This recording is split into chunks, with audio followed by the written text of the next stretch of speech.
ఓం శ్రీ వరలక్ష్మీదేవియే నమః. అందరికీ నమస్కారం అండి. ఈ వీడియోలో వరాల జల్లు కురిపించే వరమహాలక్ష్మీదేవి యొక్క వ్రతం ఎలా ఆచరించాలి, వ్రతంలో కలసం ఏ విధంగా పెట్టుకోవాలి, తోరం ఎలా కట్టుకోవాలి, అమ్మవారికి తాంబూలం ఎలా సమర్పించాలి, ముత్తైదువులకి వాయనం ఎలా సమర్పించాలి, పూజా విధానం, వ్రత నియమాలు అన్నీ కూడా ఈ వీడియోలో క్లియర్ గా తెలుసుకుందామండి. అందుకని వీడియోని ఎక్కడ కూడా స్కిప్ చేయకుండా చివరి వరకు అయితే చూడండి. ముందుగా మన ఛానల్ సభ్యులందరికీ, ఈ వీడియో చూసే ప్రతి ఒక్కరికి కూడా వరలక్ష్మి వ్రత శుభాకాంక్షలు. మనకెప్పుడు కూడా ఆ చల్లని తల్లి ఆశీస్సులు అనుగ్రహం ఉండి మనం ఎప్పుడు సంతోషంగా ఆనందంగా ఉండాలని ఆ అమ్మవారిని మనస్ఫూర్తిగా అయితే కోరుకుంటున్నాను. పురాణాల ప్రకారం వరలక్ష్మీదేవి అమ్మవారి వ్రతాన్ని శ్రావణ పూర్ణిమకి ముందుగా వచ్చు శుక్రవారం రోజు అయితే ఆచరించాలి. కాబట్టి 2025 సంవత్సరంలో వరలక్ష్మి వ్రతం 2025 ఆగస్టు 8వ తేదీ శుక్రవారం రోజు వచ్చింది. వరలక్ష్మీదేవి అమ్మవారి వ్రతం ఎంతో మంగళకరమైనది. వర అంటే శ్రేష్టమైనది అని అర్థం. వరలక్ష్మి వ్రతం ఆచరించడం వలన వరమహాలక్ష్మీదేవి యొక్క అనుగ్రహం పరిపూర్ణంగా కలిగి అఖండ ఐశ్వర్యం, సౌభాగ్యం, సిరి సంపదలు కలుగుతాయి. అంతేకాకుండా సకల శుభాలు కలుగుతాయి. సుమంగళి స్త్రీలు ఈ వ్రతం ఆచరించడం వలన దీర్ఘ సుమంగళి భాగ్యాన్ని పొందుతారు. అందుకని తప్పకుండా ప్రతి ఒక్క స్త్రీ కూడా ఈ వరలక్ష్మి వ్రతాన్ని ఆచరించాలి. వరలక్ష్మీదేవి సంపదలు ఇచ్చే తల్లి. సంపద అంటే డబ్బు మాత్రమే కాదండి. ధాన్య సంపద, పశు సంపద, జ్ఞాన సంపద, గుణ సంపద, సంతానం, ఆరోగ్యం ఇటువంటివి ఎన్నో ఉన్నాయి. అష్టైశ్వర్యాలను ప్రసాదించే అష్టలక్ష్ములలో ఒకరే ఈ వరలక్ష్మి అమ్మవారు. ఎవరైతే ఈ వరలక్ష్మి వ్రతాన్ని అత్యంత భక్తి శ్రద్ధలతో, నియమ నిష్టలతో ఆచరిస్తారో వారికి కొంగు బంగారమై వరాలు ఇచ్చే తల్లిగా ఈ అమ్మవారు ఉంటారని స్వయంగా పరమేశ్వరుడే పార్వతీదేవికి చెప్పినట్టుగా స్కాంద పురాణంలో ఉంది. ఇంతటి విశేషమైనటువంటి ఈ వరలక్ష్మీదేవి యొక్క వ్రతాన్ని ప్రతి ఒక్కరు కూడా తప్పకుండా ఆచరించాలి. అయితే ఈ వ్రతాన్ని వివాహం అయిన వారు మాత్రమే ఆచరించాలా అని అంటే అలాంటిది ఏమీ లేదండి. ఈ వ్రతాన్ని పెళ్లి కాని వారు కానీ పెళ్ళైన వారు కానీ ఆచరించవచ్చు. పెళ్లి కాని వారు ఈ వ్రతం చేయడం వలన అమ్మవారి అనుగ్రహం వలన వారికి మంచి భర్త వస్తారు. అలాగే పెళ్ళైన స్త్రీలు ఆచరించడం వలన నిండు నూరేళ్లు సౌభాగ్యంతో ఉంటారు. అయితే ఈ వ్రతాన్ని ఏదైనా ఆచారం, ఆనవాయితీ ఉన్న వాళ్ళు మాత్రమే చేయాలా అని అంటే అలాంటిది ఏమీ కూడా లేదండి. ఈ వ్రతాన్ని ఎవరైనా సరే ఆచరించవచ్చు. ముందు మేము ఎప్పుడు ఈ వ్రతాన్ని చేసలేమండి, ఈ సంవత్సరం కొత్తగా చేసుకోవచ్చా అంటే చేసుకోవచ్చండి. ఈ వ్రతం చేయడానికి ఎటువంటి ఆచారం, ఆనవాయితీతో పని లేదండి. ఎవరైనా సరే ఆచరించవచ్చు. అయితే వ్రతం చేసినప్పుడు మనం పూజలో కలసం అయితే పెట్టుకుంటూ ఉంటాము. కలసం పెట్టుకోవడానికి మాత్రమే మీకు ఆచారం, ఆనవాయితీ ఉండాలి. ఒకవేళ మీకు కలసం పెట్టుకునే ఆచారం లేకపోతే పూజలో కలసం పెట్టుకోకుండా మామూలుగా మీరు అమ్మవారి ఫోటోకి కానీ విగ్రహానికి కానీ పూజ నిర్వహించుకోవచ్చు. ఇంకా కొత్తగా పెళ్ళైన స్త్రీలు ఈ వ్రతాన్ని తప్పకుండా ఆచరించాలండి. పెళ్ళైన సంవత్సరమే ఈ వ్రతాన్ని ఆచరించుకోవచ్చు. ఒకవేళ పెళ్ళైన సంవత్సరం మీకు ఈ వ్రతం చేసుకోవడం కుదరకపోతే 2వ సంవత్సరం వదిలేసి 3వ సంవత్సరం మీరు ఈ వ్రతం అయితే ఆచరించవచ్చు. ఇంకా ఈ వ్రతాన్ని ఎవరు ఆచరించకూడదు అని అంటే ఏటి సూతకంలో ఉన్నవారు, సూతక కాలంలో ఉన్నవారు, రజస్వల కాలంలో ఉన్నవారు ఈ వ్రతాన్ని అస్సలు ఆచరించకూడదు. ఇంకా పీరియడ్స్ అయ్యి 5th డే అయినా ఈ వ్రతం ఆచరించకూడదండి. 5th డేస్ కంప్లీట్ అయిపోయాక 6th డేనే అయితే ఈ వ్రతం ఆచరించవచ్చు. ఇంకా ఈ వ్రతాన్ని శ్రావణ పూర్ణిమకు ముందుగా వచ్చు శుక్రవారం రోజు ఆచరించుకోవాలని చెప్పాను కదండి. ఒకవేళ మీకు ఏ కారణాల చేతైనా ఈ వ్రతం చేసుకోవడం కుదరకపోతే ఈ శ్రావణ మాసంలో వచ్చే ఏ శుక్రవారం రోజైనా మీరు ఈ వ్రతాన్ని అయితే ఆచరించుకోవచ్చు. ఈ సంవత్సరం మనకి విశేషంగా 5 శ్రావణ శుక్రవారాలు వచ్చాయండి. 3వ శ్రావణ శుక్రవారం రోజు వరలక్ష్మీదేవి అమ్మవారి వ్రతం వచ్చింది. మీకు 3వ వారం వ్రతం చేసుకోవడం కుదరకపోతే మొదటి వారం, 2వ వారం, 4వ వారం, 5వ వారం ఈ వారాల్లో మీరు అమ్మవారికి వ్రతం అయితే ఆచరించుకోవచ్చు. ఇంక ఇప్పుడు ఈ వరలక్ష్మీదేవి అమ్మవారి వ్రతాన్ని ఏ విధంగా ఆచరించుకోవాలనేది ఇప్పుడు తెలుసుకుందాం. ఈ వ్రతాన్ని ఆచరించడం కోసం మనం ముందుగా మన ఇంట్లో ఉన్న పెద్దవారి అనుమతిని అయితే తీసుకోవాలి. వారి అనుమతి ప్రకారమే మనం ఈ వ్రతం అయితే ఆచరించాలి. పెళ్లి అయిన స్త్రీలైతే భర్త అనుమతి, పెండ్లి కాని వారైతే తమ ఇంటి పెద్ద అయిన తండ్రి అనుమతి తీసుకుని వ్రతం ఆచరించాలి. ఇంకా ఇంట్లో ఈ వ్రతం ఆచరించుకోవాలనుకునే వారు ఇంటిని, పూజా మందిరాన్ని ముందుగానే శుభ్రం చేసుకోవాలి. ఎక్కడైతే శుచి శుభ్రంగా ఉంటుందో అక్కడ అమ్మవారు తిష్ట వేసుకుని కూర్చుంటారని అంటారండి. అమ్మవారు మన ఇంట్లోకి ఈ రోజు ప్రవేశిస్తారు కాబట్టి మన ఇంటిని శుభ్రంగా ఉంచుకోవాలి. అందుకని ముందుగానే ఇంటిని, పూజా మందిరాన్ని శుభ్రం చేసుకుని పెట్టుకోండి. వ్రతం కోసం మన ఇంట్లో ఎక్కడా కూడా దుమ్ము, ధూళి, బూజులు లాంటివి లేకుండా ఉండేలా చూసుకోవాలి. ముఖ్యంగా మన ద్వారబంధం, సింహద్వారం ఉంటుంది కదండి, సింహద్వారం చాలా శుభ్రంగా ఉండేలా చూసుకోండి. ఇంకా ఈ శ్రావణ శుక్రవారం రోజున సూర్యోదయానికంటే ముందుగానే నిద్ర లేచి ఇంటిని శుభ్రపరచుకుని తర్వాత తలస్నానం ఆచరించి ఉతికిన వస్త్రాలు కానీ నూతన వస్త్రాలు కానీ ధరించి ఆ తర్వాత ముందుగా ద్వారలక్ష్మి పూజ నిర్వహించుకోవాలి. అమ్మవారికి ఆహ్వానం ద్వారలక్ష్మి పూజతోటే చేసుకోవాలి. గడపకు చక్కగా పసుపు రాసి బియ్య పిండి కుంకుమతో బొట్లు పెట్టుకుని గడపను అందంగా అలంకరించుకోవాలి. అలాగే ద్వారబంధం దగ్గర కూడా బియ్య పిండితో అందమైన రంగవల్లులు వేసి ద్వారబంధానికి మామిడి తోరణాలు కట్టుకుని ఇంటిని లక్ష్మీ కళ ఉట్టిపడేటట్టు అందంగా అలంకరించుకోవాలి. ద్వారలక్ష్మి పూజను సూర్యోదయం కంటే ముందుగానే ఆచరించాలి. ద్వారబంధం దగ్గర దీపారాధన చేసుకుని అమ్మవారికి పసుపు కుంకుమ గంధం అక్షంతులు పువ్వులు సమర్పించి ధూప దీప నైవేద్యాలు తాంబూలం కర్పూర నీరాజనం సమర్పించి అమ్మవారికి నమస్కారం చేసుకుని ఆ తర్వాత నిత్య పూజ కూడా పూర్తి చేసుకుని తులసి పూజ పూర్తి చేసుకుని అప్పుడు వరలక్ష్మీదేవి అమ్మవారికి వ్రతం ఆచరించుకోవాలి. అమ్మవారికి వ్రతాన్ని పూజా మందిరంలోనైనా నిర్వహించుకోవచ్చు, లేదు అంటే ప్రత్యేకంగా ఇలా పీఠం ఏర్పాటు చేసుకుని నిర్వహించుకోవాలి. ఇటువంటి ప్రత్యేకమైన పూజలు వ్రతాలకి ఇలా పీఠం ఏర్పాటు చేసుకుని పూజ చేసుకుంటేనే మంచిదండి. అమ్మవారి పూజా పీఠాన్ని ఏర్పాటు చేసుకునే చోట ముందుగా శుభ్రం చేసుకుని పసుపుతో కానీ గోమయంతో కానీ అలికి బియ్య పిండితో పద్మం ముగ్గు వేసుకుని ముగ్గులో కొద్దిగా పసుపు కుంకుమలు ఉంచి ఆ తర్వాత ముగ్గు పైన ఏదైనా వస్త్రం ఉంటే పరుచుకోండి, లేకపోయినా కూడా పర్వాలేదు. తర్వాత ఒక పీట తీసుకుని ఆ పీటకు కూడా పసుపు రాసి బియ్య పిండి కుంకుమతో బొట్లు పెట్టుకుని పీటను అందంగా అలంకరించుకోండి. పీట పైన నలుపు రంగు కాకుండా ఏదైనా నూతన వస్త్రం ఉంటే పరుచుకోండి. నూతన వస్త్రం లేకపోతే ఉతికిన వస్త్రమైనా వేసుకోవచ్చు. ముఖ్యంగా అమ్మవారు ఇంట్లోకి వచ్చే విధంగా అమ్మవారి పాదాలను బియ్య పిండితో ద్వారబంధం దగ్గర అయితే వేసుకోండి. ఇప్పుడు ఈ పీట పైన 3 గుప్పిళ్ల వరకు బియ్యం పోసి ఈ బియ్యం పైన కొద్దిగా పసుపు కుంకుమలు ఉంచి ఇప్పుడు అమ్మవారి చిత్రపటం తీసుకుని అమ్మవారి చిత్రపటాన్ని గంధం కుంకుమ బొట్లతో అందంగా అలంకరించుకుని ఈ బియ్యం పైన అయితే పెట్టుకోవాలి. పంచ పల్లవములతో అమ్మవారికి మంటపం ఏర్పాటు చేసుకోవాలి. పూజలో తప్పనిసరిగా మామిడి ఆకులు పెట్టుకోవాలండి. అలాగే అమ్మవారి చిత్రపటాన్ని మీ దగ్గర ఉన్నటువంటి పువ్వుల మాలలతో వస్త్రమాలలతో అందంగా అలంకరించుకోండి. ఇంకా మీరు అమ్మవారిని అందంగా అలంకరించుకోవాలంటే అలంకరించుకోవచ్చండి. అమ్మవారిని బంగారు నగలతో కానీ పంచలోహాలతో చేసినటువంటి నగలతో కానీ అలంకరించుకోవచ్చు. ఈ వరలక్ష్మి వ్రతంలో పూజ కలశాన్ని నిర్వహిస్తాం కదండి, అందుకని మనం పూజలో తప్పనిసరిగా కలశం అయితే ఏర్పాటు చేసుకోవాలి. కలశం ఎలా ఏర్పాటు చేసుకోవాలి అనేది ఇక్కడ చూపిస్తున్నాను. కలశం ఏర్పాటు చేసుకోవడానికి 2 తమలపాకులు కానీ లేదు అంటే రాగి వెండి ఇత్తడి ఏదైనా ఒక ప్లేట్ తీసుకుని ప్లేట్ కి గంధం కుంకుమ పొడ్లు పెట్టుకుని ప్లేట్ లో 3 కానీ 5 కానీ గుప్పులు బియ్యాన్ని పోసి బియ్యాన్ని ఈ విధంగా చదును చేసుకుని బియ్యం పైన కొద్దిగా పసుపు కుంకుమలు ఉంచి ఆ తర్వాత ఒక ఇత్తడిది కానీ రాగిది కానీ వెండిది కానీ చెంబు తీసుకోవాలి. ఈ చెంబు ఎక్కడా కూడా మచ్చలు లేకుండా శుభ్రంగా కడిగి ఉన్నది తీసుకోవాలండి. ఆ తర్వాత ఈ చెంబుకి ఈ విధంగా పసుపు రాసి గంధం కుంకుమ పొట్లు పెట్టి అందంగా అలంకరించుకోవాలి. నేనైతే కలసం పెట్టుకోవడానికి ఇలా అష్టలక్ష్మి చెంబు తీసుకున్నానండి. మీరు మీ దగ్గర ఏ చెంబు ఉన్నా తీసుకోవచ్చు. కలసం పెట్టుకోవడానికి స్టీల్ చెంబు కాకుండా ఏ చెంబు అయినా తీసుకోవచ్చు. ఈ విధంగా కలస చెంబుని అందంగా అలంకరించుకున్న తర్వాత ఈ చెంబును బియ్యం పైన పెట్టుకోవాలి. ఇప్పుడు కలసానికి కంకణం కట్టుకోవడం కోసం 5 పోగులు కానీ 9 పోగులు కానీ దారాన్ని తీసుకుని ఈ దారానికి పసుపు రాసి ఇప్పుడు ఈ దారానికి పసుపు కొమ్ము కానీ లేదు అంటే ఇలా తమలపాకు కానీ కట్టుకోవాలి. తమలపాకుకు తొడమి తీసేసి కట్టుకోండి. ఇలా కట్టుకున్న తర్వాత ఈ కంకణానికి పసుపు కుంకుమ బొట్లు పెట్టి ఈ చెంబుకు అయితే కట్టుకోవాలి. ఇప్పుడు ఈ చెంబులోకి సగం వరకు మంచినీటిని అయితే పోసుకోవాలి. ఈ వాటర్ మనం వాడింది కాకుండా అప్పటికప్పుడు ట్యాప్ ద్వారా పట్టిన వాటర్ అయితే తీసుకోవాలి. మీ దగ్గర గంగాజలం ఉన్న ఈ చెంబులో వేసుకోవచ్చండి.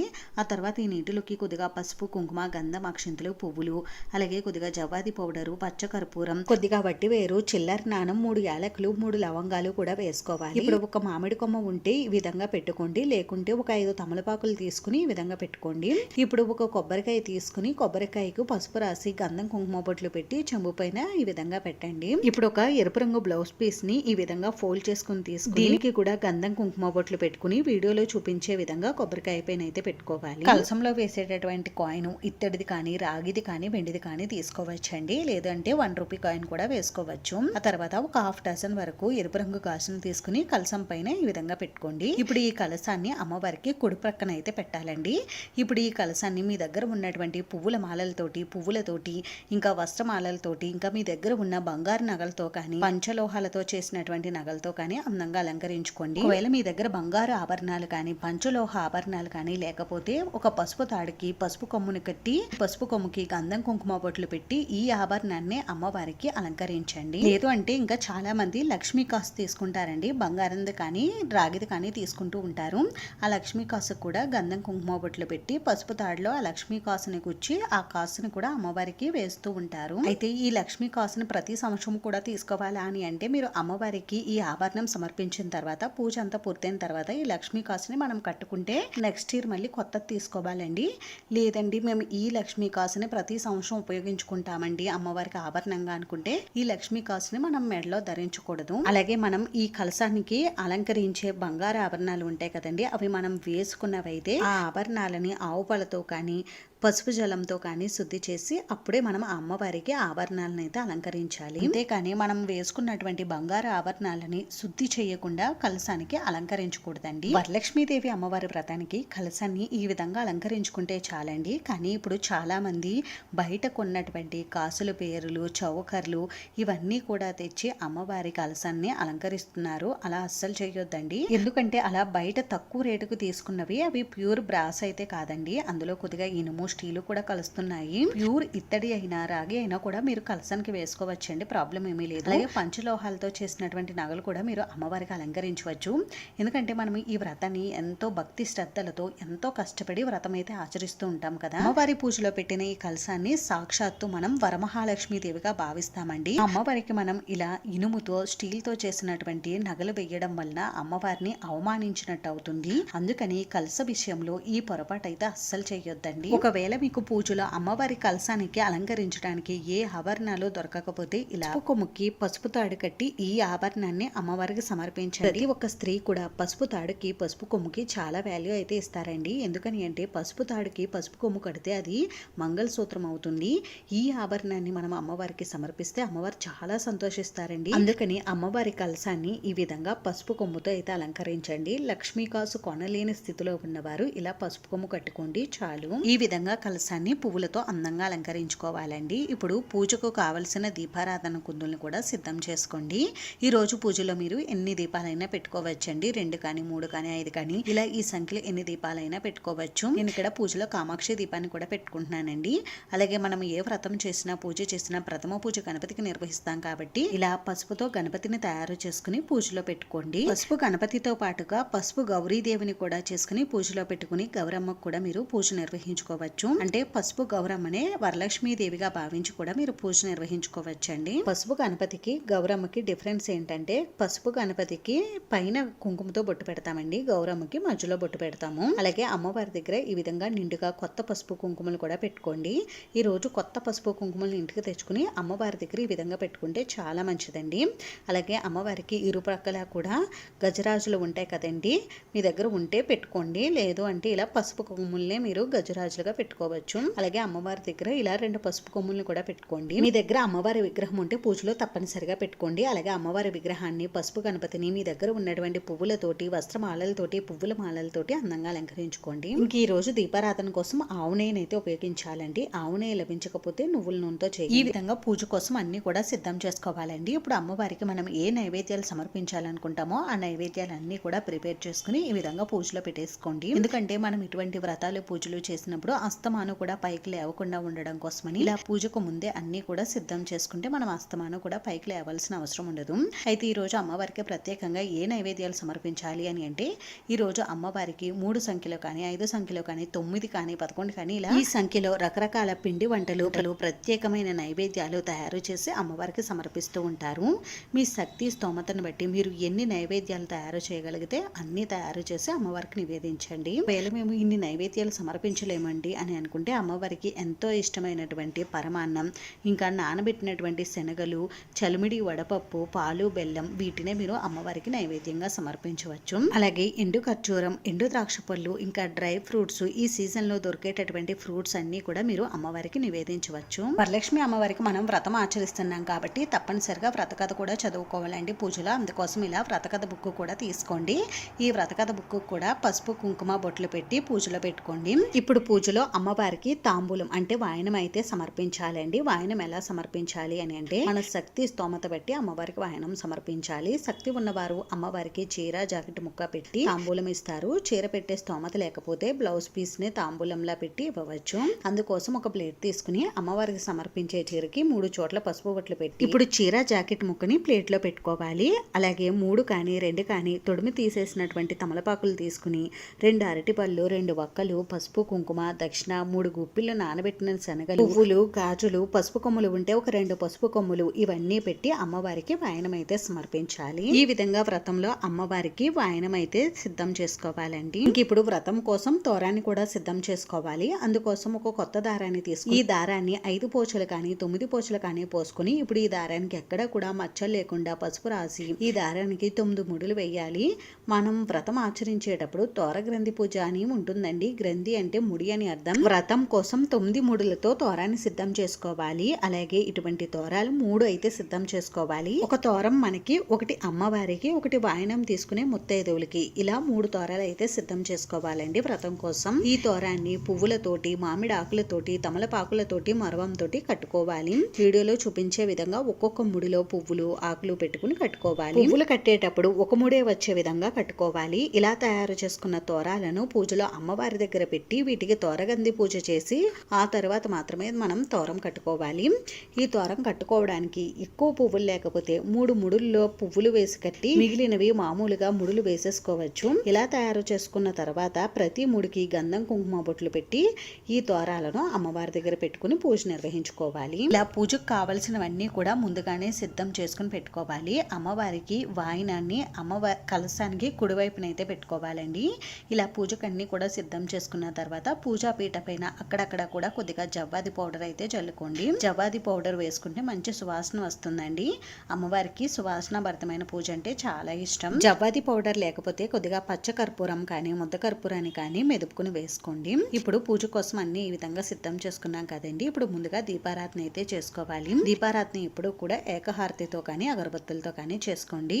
దీపారాధన చేసిన తర్వాత ముందుగా దీపలక్ష్మికి గంధం కుంకుమ బొట్లు పెట్టి 2 పుష్పాలు, అక్షంతలు సమర్పించి దీపలక్ష్మికి నమస్కారం చేసుకోవాలి. వ్రతం ఆచరించే ప్రతి ఒక్క స్త్రీ కూడా ఒక ముఖ్య విషయం అయితే గుర్తుపెట్టుకోండి. వ్రతం చేసేటప్పుడు మంగళకరమైన వస్తువులన్నీ కూడా ధరించి పూజ నిర్వహించుకుంటే మంచిదండి. అంటే కాళ్ళకి పసుపు, పాపిట్లో బొట్టు, మంగళసూత్రం, తల్లో పువ్వులు, చేతికి నిండుగా గాజులు వేసుకుని అమ్మవారికి పూజ నిర్వహించుకోండి. మనం అమ్మవారిని ఎంత అందంగా అయితే అలంకరించామో మనం కూడా అంత అందంగానే అలంకరించుకుని పూజ చేస్తే ఆ అమ్మవారు చాలా సంతోషిస్తారు. ఇప్పుడు ఆచమనం చేసుకుని సంకల్పం చెప్పుకుని ఇప్పుడు పంచపాత్ర గ్లాసుకు 3 చోట్ల గంధం కుంకుమ బొట్లు పెట్టి 2 అక్షింతలు, పుష్పాలు తీసుకుని పంచపాత్ర గ్లాసులో వేసి పుణ్యనదుల పేర్లన్నీ కూడా చెప్పుకుని ఆ నీటిని పుష్పంతో కలిపి ఆ నీటిని పూజా ద్రవ్యముల పైన, పూజకు ఉపయోగించే ప్రతి ఒక్క వస్తువు పైన మనపైన చిలకరించుకోవాలి. ఘంటానాదం చేసి ఇప్పుడు ముందుగా గణపతిని పూజించుకోవాలి. గణపతి పాదాల దగ్గర 2 అక్షింతలు, పుష్పాలు ఉంచి స్వామివారికి ఆహ్వానం పలకాలి. స్వామివారికి వీలు ఉంటే షోడశోపచార పూజ నిర్వహించుకోండి. కుదరలేని వారు పంచోపచార పూజ నిర్వహించుకోండి. స్వామివారికి కొద్దిగా పసుపు, కుంకుమ, గంధం, అక్షంతలు, పువ్వులు సమర్పించి ధూపం, దీపం, నైవేద్యం సమర్పించాలి. నైవేద్యంగా మీ దగ్గర ఏవి ఉంటే అవి సమర్పించవచ్చు. పండు కానీ ఫలం కానీ ఏవైనా సమర్పించవచ్చు. ఇప్పుడు స్వామివారికి తాంబూలం ఉంటే తాంబూలం సమర్పించి సాంబ్రాణి ధూపం చూపించి కర్పూర నీరాజనం సమర్పించి 2 అక్షంతలు, పుష్పాలు తీసుకుని స్వామివారి పాదాల దగ్గర ఉంచి స్వామివారికి శిరస్సు వంచి నమస్కారం చేసుకోండి.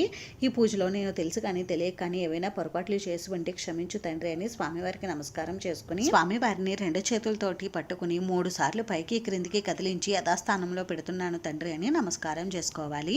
ఈ విధంగా చేసుకుంటే మనకి గణపతి పూజ పూర్తవుతుంది. ఇప్పుడు అమ్మవారికి పూజ నిర్వహించుకోవాలండి. ముందుగా అమ్మవారికి అగరబత్తులతో ధూపం చూపించి ఆహ్వానం పలకాలి. అమ్మవారి పాదాల దగ్గర 2 అక్షంతల పుష్పాలు ఉంచి అమ్మవారికి ఆహ్వానం పలకాలి. అమ్మవారి పూజలో మనం కలసానికే పూజ నిర్వహించుకుంటాం కాబట్టి కలసం దగ్గరే మనం పూజనైతే నిర్వహించుకోవాలి. ఈ రోజు అమ్మవారికి ప్రతి ఒక్కరూ కూడా షోడశోపచార పూజ నిర్వహించుకోవాలండి. షోడశోపచార పూజ అని అంటే 16 ఉపచారాలతో అమ్మవారిని పూజించుకోవాలి. మాకు షోడశోపచార పూజ లాంటివి చేసుకోవడం రాదండి అనుకునేవారు నేను నెక్స్ట్ వీడియోలో షేర్ చేస్తానండి. మంత్రాలతో సహా అమ్మవారికి షోడశోపచార పూజ ఏ విధంగా నిర్వహించుకోవాలనేది. అందుకని ఛానల్ ని తప్పకుండా అయితే ఫాలో అవ్వండి. షోడశోపచార పూజ అంటే 16 ఉపచారాలతో అమ్మవారిని పూజించాలి. షోడశోపచార పూజ అంటే ధ్యానం, ఆవాహనం, సింహాసనం, అర్ఘ్యం, పాద్యం, ఆచమనీయం, పంచామృత స్నానం, శుద్ధోదక స్నానం, వస్త్రం, ఆభరణం, ఉపవీతం, గంధం, అక్షితలు, పుష్పం, ధూపం, దీపం, నైవేద్యం, నీరాజనం, మంత్రపుష్పం, నమస్కారం. ఇలా ఈ 16 ఉపచారాలతో అమ్మవారిని పూజించుకోవాలి. ఈ 16 ఉపచారాలతో అమ్మవారికి పూజ నిర్వహించేటప్పుడు ఏ ఉపచారానికి ఆ ఆ ద్రవ్యాన్ని అయితే సమర్పించాలండి. ఒకవేళ మీ దగ్గర ఆ ద్రవ్యాలు లేకపోతే పుష్పం కానీ అక్షింతలు కానీ సమర్పించవచ్చు. పుష్పాలు సమర్పించిన తర్వాత అమ్మవారికి అదాంగ పూజ నిర్వహించుకొని ఆ తర్వాత అమ్మవారి అష్టోత్తర శతనామావళి చదువుకుంటూ అమ్మవారిని కుంకుమతోటి పుష్పాలతోటి పూజించుకోవాలి. అదాంగ పూజ నిర్వహించేటప్పుడు అమ్మవారిని అక్షింతలతో పూజించాలి. అమ్మవారి అష్టోత్తర శతనామావళి చదవడం నోటికి రాకపోతే శ్రీమాత్రే నమః అని అనుకుంటూ అమ్మవారికి పూజ చేసుకోవచ్చండి. లేదు అంటే ఓం శ్రీ వరమహాలక్ష్మీ దేవి నమః అని అనుకుంటూ అయినా మీరు అమ్మవారిని పూజించుకోవచ్చు. అలాగే ఈ రోజు అమ్మవారికి ప్రతి ఒక్క స్త్రీ కూడా కుంకుమార్చన నిర్వహించుకోవాలి. అమ్మవారికి కుంకుమార్చన అంటే చాలా ప్రీతి అండి. అందుకని తప్పకుండా అమ్మవారికి ఈ రోజు కుంకుమార్చన అయితే నిర్వహించుకోండి. అలాగే ఈ రోజు అమ్మవారిని పసుపు రంగు పుష్పాలతోటి ఇంకా ఎరుపు రంగు పుష్పాలతోటి సుగంధభరితమైన పుష్పాలతోటి పూజ నిర్వహించాలి. ఇంకా మీ దగ్గర కలువ పువ్వులు తామర పువ్వులు ఉంటే వీటితో కూడా అమ్మవారిని పూజించుకోవచ్చు. పుష్పాలు ఎక్కువ దొరకకపోతే అక్షింతలతోనైనా మీరు అమ్మవారికి పూజ నిర్వహించుకోవచ్చు. అమ్మవారికి కుంకుమ పూజ నిర్వహించేటప్పుడు ముందుగా కొద్దిగా పసుపుతో పూజ చేసి ఆ తర్వాత కుంకుమతో పూజ నిర్వహించుకోండి. అమ్మవారికి కుంకుమ పూజ నిర్వహించేటప్పుడు చూపుడు వేలుతో కాకుండా మధ్య వేలు బొటన వేలుతో మీరు అమ్మవారికి కుంకుమ పూజ అయితే నిర్వహించండి. అమ్మవారి కలసం దగ్గరే మనం పూజ అంతా కూడా నిర్వహించుకోవాలి. పూజలో మనం అమ్మవారి ఫోటో విగ్రహం ఇంకా గజరాజుల్ని పెట్టుకున్నాం కదండి, వీటి దగ్గర కూడా కొద్దిగా పసుపు కుంకుమ గంధం అక్షింతలు పువ్వులు సమర్పించాలి. లక్ష్మీదేవి అమ్మవారు సంపదలు ఇచ్చే తల్లి. అమ్మవారి దగ్గర ఇలా నిండుగా చిల్లర నాణాలు కానీ డబ్బులు కానీ ఉంటే పెట్టుకోండి. ఇంకా అమ్మవారికి ఇష్టమైన మంగళకరమైన ద్రవ్యాలతో కూడా పూజించుకోవచ్చు. అవి ఉంటే పూజ చేసుకోండి, లేకపోతే మీ దగ్గర ఉన్నటువంటి పువ్వులు కుంకుమతోటి అమ్మవారిని పూజించుకోవచ్చు. ఈ విధంగా అమ్మవారికి పూజ అంతా కూడా పూర్తయిన తర్వాత ఇప్పుడు అమ్మవారికి ధూపం దీపం నైవేద్యం సమర్పించాలి. అమ్మవారికి ఈ రోజు ప్రత్యేకంగా ఆవు పాలతో పరమాన్నం తయారు చేసి నివేదిస్తే చాలా మంచిదండి. అమ్మవారికి నైవేద్యం సమర్పించిన తర్వాత ఒక గ్లాస్ తో మంచినీటిని కూడా పెట్టండి. అలాగే ఇప్పుడు అమ్మవారికి తాంబూలం కూడా సమర్పించాలి. అమ్మవారికి తాంబూలం చూపిస్తూ ఇస్తేనమ్మా వాయనం అని చెప్పి అమ్మవారు పుచ్చుకొంటినమ్మా వాయనం అన్నట్లుగా మనం భావించి అమ్మవారికి వాయనం సమర్పించాలి. అమ్మవారికి తాంబూలం కుడి ప్రక్కగా అయితే పెట్టాలండి. ఆ తర్వాత అమ్మవారికి పూర్ణఫలమైన కొబ్బరికాయ నివేదించి సాంబ్రాణి ధూపం చూపించి కర్పూర నీరాజనం సమర్పించాలి. అమ్మవారికి సాంబ్రాణి ధూపం అంటే చాలా ఇష్టం అండి. అందుకని సుగంధభరితమైన సాంబ్రాణి ధూపాన్ని అమ్మవారికి ఎక్కువగా చూపించండి. అమ్మవారికి ఈ రోజు గుగ్గిలం సాంబ్రాణితో ధూపం చూపిస్తే చాలా మంచిది. ఇప్పుడు 2 అక్షంతలు పుష్పాలు తీసుకుని అమ్మవారికి మంత్రపుష్పం సమర్పించాలి. తర్వాత ప్రదక్షిణ నమస్కారం కూడా చేసుకుని ఇప్పుడు అమ్మవారికి సాష్టాంగ నమస్కారం చేసుకోవాలి. శిరస్సు వంచి అమ్మవారికి నమస్కారం చేసుకుని ఇప్పుడు తోరగ్రంథి పూజ అయితే నిర్వహించుకోవాలి. తోరగ్రంథి పూజ అక్షంతలతో నిర్వహించుకోవాలండి. మనకి వ్రత కథా పుస్తకంలో ప్రథమ గ్రంథి పూజ అని ద్వితీయ గ్రంథి పూజ అని తోరగ్రంథి పూజ శ్లోకం ఉంటుందండి. ఆ శ్లోకం చదువుకుంటూ ప్రతి గ్రంథి దగ్గర మనం అక్షంతలతో పూజనైతే నిర్వహించుకోవాలి. తోరగ్రంథి పూజ పూర్తయిన తర్వాత తోరాన్ని తీసుకుని మన కుడి చేతికి అయితే కట్టుకోవాలి. ఈ తోరాన్ని మనమే కట్టుకోవచ్చండి. లేదు అంటే ఇంట్లో పెద్దవారు ఎవరైనా ఉంటే వారి చేతైనా మనం చేతికి కట్టించుకోవచ్చు. వ్రత సమయంలో ఇంట్లో భర్త ఉంటే భర్త చేతైనా ఈ తోరాన్ని చేతికి కట్టించుకోవచ్చు. ఈ మంత్రం పఠిస్తూ తోరాన్ని అయితే చేతికి కట్టుకోవాలి. ఇప్పుడు కొన్ని అక్షింతలను చేతుల్లోకి తీసుకుని వ్రతకథనైతే చదువుకోవాలి. వ్రతకథ పూర్తయిన తర్వాత చేతుల్లో ఉన్న అక్షింతలను అమ్మవారి పాదాల దగ్గర సమర్పించాలి. పూజ పూర్తయిన తర్వాత వ్రతకథ అక్షింతలను మన శిరసు పైన ఇంట్లో వారి శిరసున ధరిస్తే చాలా మంచిదండి. అమ్మవారి అనుగ్రహం కలుగుతుంది. ఇప్పుడు అమ్మవారికి కర్పూర నీరాజనం సమర్పించాలి. అమ్మవారికి కర్పూర నీరాజనం సమర్పించేటప్పుడు మీకు ఏవైనా హారతి పాటలు వస్తే పాడుకుంటూ అమ్మవారికి నీరాజనం సమర్పించండి. ఈ విధంగా వరలక్ష్మి వ్రతం రోజు వరమహాలక్ష్మి దేవి అమ్మవారిని పూజించుకోవాలి. ఈ విధంగా మనం పూజ చేసినప్పుడు కొన్ని నియమాలు అయితే తప్పనిసరిగా పాటించాలండి. ఈ రోజు తప్పకుండా బ్రహ్మచర్యం పాటించాలి. మాంసాహారం అస్సలు భుజించకూడదు. అలాగే ఉల్లి వెల్లుల్లి లాంటివి కూడా ఆహారంలో వేసుకోకూడదు. నేలపైనే పడుకోవాలి. ఎవరిని ఈ రోజు దూషించకూడదు. చిన్నపిల్లల్ని తిట్టడం కొట్టడం లాంటివి కూడా చేయకూడదు. ఇంట్లో గొడవలు అస్సలు పడకూడదు. అలాగే ఈ రోజు గోర్లు కత్తిరించుకోవడం జుట్టు విరబూసుకుని తిరగడం లాంటివి కూడా చేయకూడదండి. అలాగే ఈ రోజు ఎట్టి పరిస్థితుల్లో కూడా చిరుగుపోయిన వస్త్రాలు అస్సలు ధరించకూడదు. ఇంకెలా వ్రతం ఆచరించినప్పుడు ఉపవాసం ఎలా ఉండాలి అని అంటే ఈ రోజు మనం పూజ పూర్తి చేసేటప్పటికి మనకి మధ్యాహ్నం అయిపోతూ ఉంటుందండి. ఎందుకంటే నైవేద్యాలు అవి ప్రిపేర్ చేసి పూజ చేసేటప్పటికి మనకి లేట్ అవుతుంది. అందుకని మీరు పూజ పూర్తయిన తర్వాత భోజనం చేసేవచ్చు. ఇంకా సాయంత్రం అమ్మవారికి మామూలుగా దీపారాధన చేసి పూజ చేసుకోవచ్చండి. సాయంత్రం కూడా మీకు వీలు ఉంటే అమ్మవారికి షోడశోపచార పూజ నిర్వహించుకోండి. ఈ రోజు మనకి సాయంత్రం పౌర్ణమి గడియలు కూడా వస్తున్నాయండి. అందుకని అమ్మవారికి పూజ చేసిన తర్వాత లలితా పారాయణ చేస్తే విశేషమైన ఫలితాలు కలుగుతాయి. ఇంకా సాయంత్రం పూజ పూర్తయిన తర్వాత ముత్తైదువులకి తాంబూలం కూడా ఇవ్వవచ్చండి. ఉదయం మీరు పూజను తెల్లవారుజామున నిర్వహించుకుంటే చాలా మంచిది. అంత ఉదయాన్నే పూజ చేసుకోవడం కుదరకపోతే ఉదయం 12 గంటల లోపు మీరు అమ్మవారికి పూజను అయితే నిర్వహించుకోండి. ఇంకా సాయంత్రం పూజను సాయంత్రం 7 గంటల లోపు నిర్వహించుకోండి. అయితే చాలా మంది వరలక్ష్మీదేవి అమ్మవారి వ్రతాన్ని సాయంత్రం కూడా నిర్వహించుకుంటూ ఉంటారండి. మీకు ఎప్పుడు వీలు కుదిరితే అప్పుడు నిర్వహించుకోండి. ఉదయం వేళల్లో చేసుకుంటేనే మంచిది. ఈ విధంగా వరలక్ష్మి వ్రతం రోజున వరమహాలక్ష్మీదేవి అమ్మవారిని పూజించడం వలన ధన కనక వస్తు వాహనాది అష్టైశ్వర్యాలు, సిరి సంపదలు, సకల సౌభాగ్యాలు, ఆయురారోగ్యాది అష్టైశ్వర్యాది సమస్త కోరికలు నెరవేరుతాయి. ఇంక ఈ విధంగా పూజ చేసినప్పుడు అమ్మవారి పూజాపీఠాన్ని ఎప్పుడు కదిలించాలి అని అంటే, ఈరోజు శుక్రవారం కదండి, ఎట్టి పరిస్థితుల్లో కూడా అమ్మవారి పూజాపీఠాన్ని కదిలించకూడదు. ఇంకా నెక్స్ట్ డే మార్నింగ్ అంటే శనివారం రోజు ఉదయం అమ్మవారికి పూజ నిర్వహించుకుని ఆ తర్వాత మాత్రమే అమ్మవారి పూజాపీఠాన్ని కదిలించాలి. నేను నెక్స్ట్ వీడియోలో షేర్ చేస్తానండి పూజాపీఠాన్ని ఏ విధంగా కదిలించాలి నీకు కూడా క్లియర్ గా చెప్తానండి. అందుకని ఛానల్ ని తప్పకుండా అయితే సబ్స్క్రైబ్ చేసుకోండి. ఈ వీడియోలో మీకు ఇంకా ఎక్కడైనా డౌట్స్ ఉంటే నాకు కామెంట్ చేయండి, రిప్లై అయితే తప్పకుండా ఇస్తాను. వీడియో నచ్చితే ప్లీజ్ లైక్ చేసి షేర్ చేసి సబ్స్క్రైబ్ చేసుకోండి. Thanks for watching.